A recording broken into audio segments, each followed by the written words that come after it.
Le meurtrier de Rose Isabella, 5 ans, sera rejugé devant la chambre des mineurs de la cour d'appel de Nancy. L'actualité en bref de ce mercredi, c'est tout d'abord, une semaine après sa condamnation à 20 ans de réclusion criminelle, le maximum encouru, cette décision de faire appel prise par l'adolescent, aujourd'hui âgé de 16 ans, qui en avril 2023 à Robertville avait dénudé et noyé la fillette avant de mettre son corps sans vie dans un sac plastique. Selon les experts entendus lors du procès, le profil du meurtrier se rapprocherait de celui d'un tueur en série.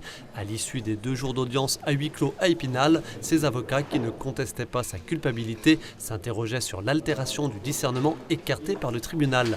Le procès en appel aura lieu dans les prochains mois. Elle aura bientôt 101 ans, lui, il les a déjà. Carmen et Roger Lenerès, 78 ans de mariage, 4 enfants, 9 petits-enfants et 11 arrière-petits-enfants, s'il vous plaît, étaient reçus ce mardi en fin d'après-midi au conseil départemental des Vosges, le couple de centenaires spinaliens mis à l'honneur par les élus départementaux. Ces derniers ont rappelé le parcours exceptionnel de ce soldat de la 2e DB de Leclerc, dernier survivant vosgien ayant participé au débarquement en Normandie, la libération de Paris et de l'Est de la France. Ce gaulliste de la première heure se devait de recevoir un hommage particulier en ce 84e anniversaire de l'appel du général. C'est désormais chose faite avec ces 2 images signées du dessinateur vosgien Antonio Gassia.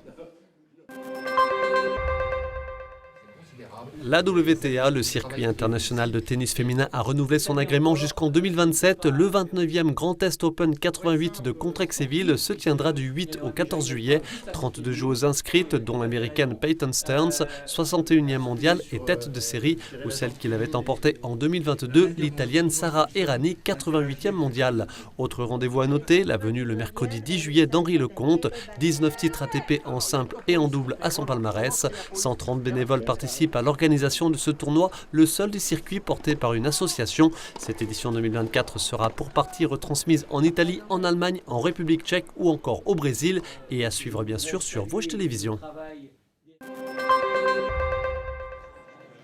Après 1 an de travaux et déjà quelques mois d'ouverture, inauguration vendredi dernier du stade VTT des Vosges Secrètes, devant le bâtiment qui lui est dédié au pied des 6 pistes. Un projet initié par Remiremont et la communauté de communes de la Porte des Vosges méridionales.